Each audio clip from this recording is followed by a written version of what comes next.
What's going on, folks? Ted from Nerd Immersion here, and as promised, we're going to be diving into the DM-focused book this time, and that is Adventures in Faerun. Specifically, in this video, we're going to be talking about the new magic items contained in that book, although some of them I think were also in the player-focused book, but either way.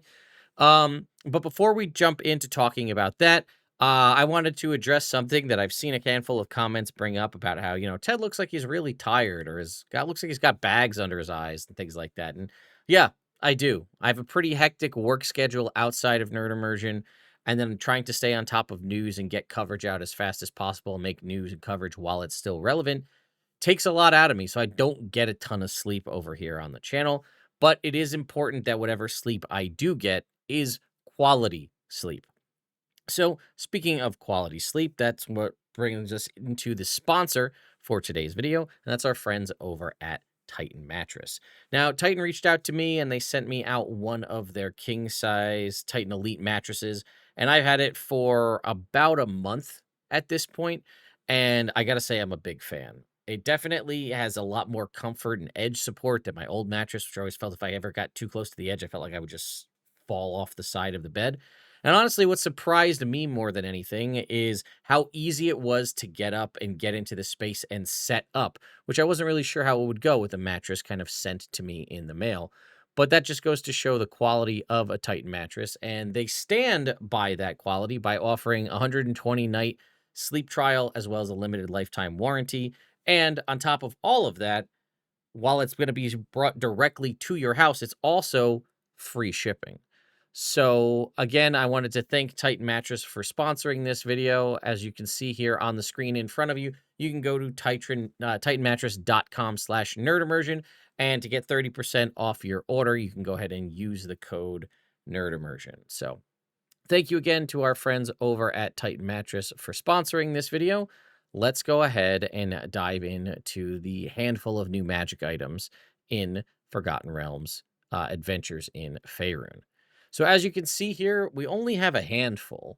But first up, we have the Calimnon Crystal, which is an artifact, which is also surprising that a lot of these magic items were artifacts, not like just generic, more like run-of-the-mill magic items. When viewed by a creature with true sight, this normally beautiful diamond is a grotesque sight trapped in the gemstone are hundreds of genies, including the physical forms of Callum and Memnon, right? This is obviously tied to that area of Calimshan. While attuned to it, you can use it as an arcane focus. You have a fly speed of 30 feet and can hover. You can cast 3 spells with a save DC of 18, create or destroy water, enlarge, reduce invisibility or major image. You get an aura of cold, which the temperature drops in a 20-foot emanation from that crystal. Whenever the emanation enters a creature's space, or whenever it ends its turn there, they take 2d6 cold damage. They can only take that damage once a turn. While holding it, you can take a magic action to fire 6 rays of volatile energy. You aim them at one target or several, and they can either make a dexterity saving throw or take a bunch of radiant damage, 66 plus 6, or heal for 2d6 plus 2 hit points. It also gets random properties as you would have with any other artifact, 1 minor beneficial, 1 major beneficial, and then 1 minor detrimental and 1 major detrimental. Following up with another artifact, we have the Crown of Horns, obviously tied to Merkel, one of the dead 3. This is a cursed crown. While wearing it, you can't voluntarily end your attunement to it. Your alignment becomes neutral evil. Interesting to see alignment making a comeback here. You slowly transform into a monstrous servant of Merkel over the next 365 days. During at that time, the transformation is purely cosmetic. These changes slowly fade if you end attunement to the crown. When the transformation is complete, you become a lich under the DM's control. Each time you use the artifact's Cone of Undeath or Merkel's Hand benefit, there's a 10% cumulative chance that you will instantly transform. So Cone of Undeath is a magic action 60-foot cone. Con save for 48 necrotic damage or half on a success. A humanoid killed by that rises as a specter that follows your orders. You have immunity to necrotic damage. And there's also a Fear Aura. While wearing it, you emanate a 60-foot emanation Fear Aura. The first time a creature starts its turn or enters into it, they make a DC 16 Wisdom save or have the Frightened condition. While frightened in this way, they must use their movement to get as far away from you as possible. If you damage a frightened creature, or it ends its turn more than 120 feet away from you, it can repeat the wisdom save. And a creature that succeeds on the save against the effect is immune to it for only 1 minute, though. Normally, those are like 24 hours, just 1 minute. It's inactive while you have the incapacitated condition, or you can deactivate it as a bonus action. Has the Merkel's Hand ability. While wearing it, you can cast Power Word Kill with a save DC of 18. A humanoid killed by this spell at the start of your next turn as rises as a wraith under your commands. You can't use this spell only once until the next dawn. You can cast Teleport with it. Crown also casts a spell of its own free will if it wants to. And it can only do that once every 7 days. You get 1 minor beneficial, 1 minor detrimental, and 1 major detrimental property, and it is also sentient, has dark vision, an intelligence of 10, wisdom of 16, and charisma of 19. We have the Harper Pin, which is either uncommon if it's in its silver version or rare in its gold version. While wearing it, you register as that persona. Basically, you can choose a Harper persona, including alignment and creature type, and basically it's like a full disguise option for you. If you have the silver version, when you attune to this pin, you can devise a general line of thought of 25 words or fewer. While you wear this pin, a creature that reads your thoughts hears that pre-programmed 25 words. A creature that takes the study action while reading your thoughts can make a DC 13 investigation check. On a success, they realize that the thoughts have been pre-programmed. If it's a gold Harper pin, you can also use it to cast a non-detection on yourself. The duration of this spell is permanent until you disable the effect, you remove the pin, or you're no longer attuned. Pretty solid. All right, we have Mechanical Wonder. We already heard about these in the player's version in the Heroes of Faerun. We saw the Domestic Wonder here, which was the standard one.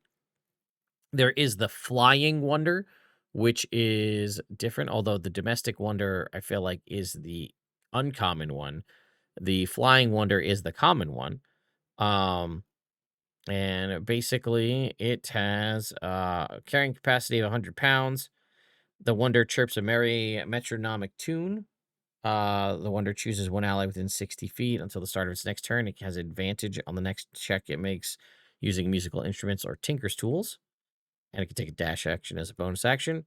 And then the rare version here is the Gyrocoptic Wonder. This wagon-sized vehicle is made of brassy metal and has a spiral-shaped propeller atop it. It's essentially a helicopter, basically. Once wound, the Gyrocopter Wonder remains active for 8 hours. We can see its huge size, weighs 500 pounds, can carry 2,000 pounds of cargo. 8 spectral cords are mounted on the inside of the cargo bay. Creature riding can use a utilize action to attach or detach itself to one of these cords. Creature attached to the cord can leap from it and glide, moving up to 5 feet horizontally for every 1 foot descending in air.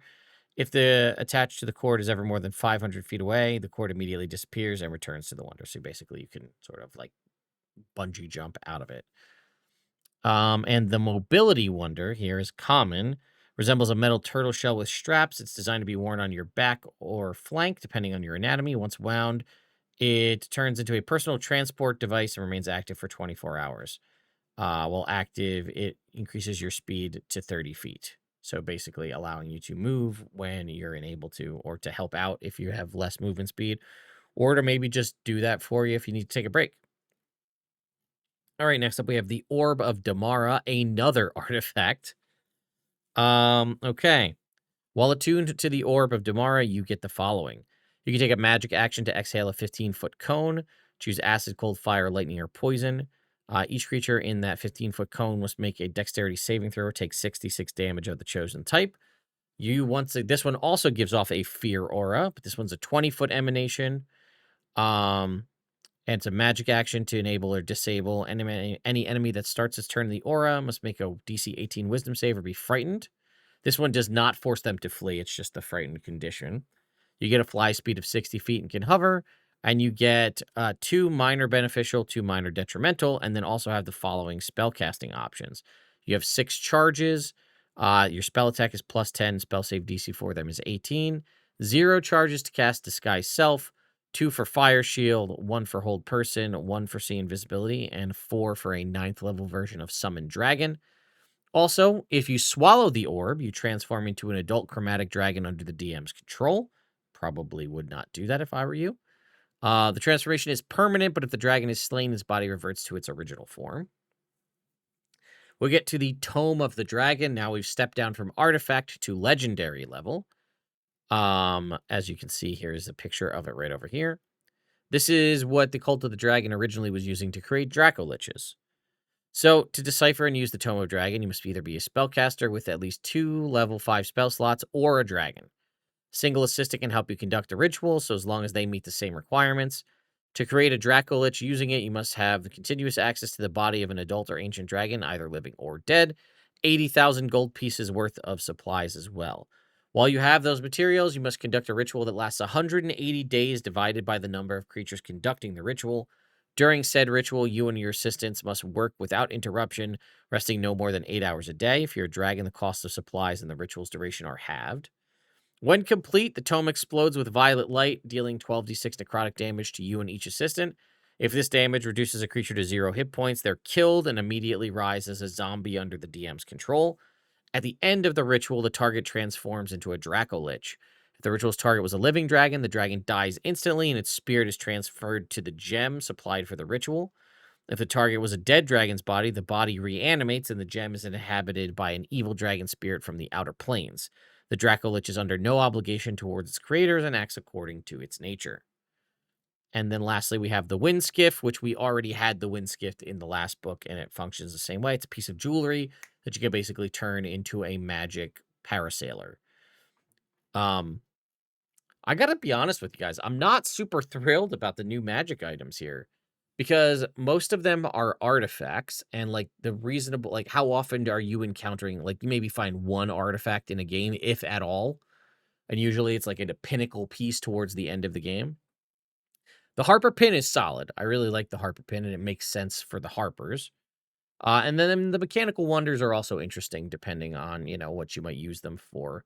But I don't know. I appreciate that you put the Tome of the Dragon in here, but like who's out here creating Dracoliches? Outside of like you needing to codify that this exists so that you can have stats for it if someone were to find it. But I don't know. Kind of a little bummed about what we saw for the showing here because that's it. Like there may be new magic items. I think there's some coming in the Lorwyn Shadowmoor book, but yeah, for all of the epic magic items that exist in the world of the Forgotten Realms, and to have so much cool new stuff added to the game over the course of these 2 books, to just have the magic items kind of fall so flat is kind of a bummer. But I don't know. Let me know your thoughts and opinions in the comments down below. Shout out again to Titan Mattress. You also see that in the top of the video description as well as the pinned comment if you'd like to check one of those out for yourself. Again, thank you all so much for watching, and I'll see you next time.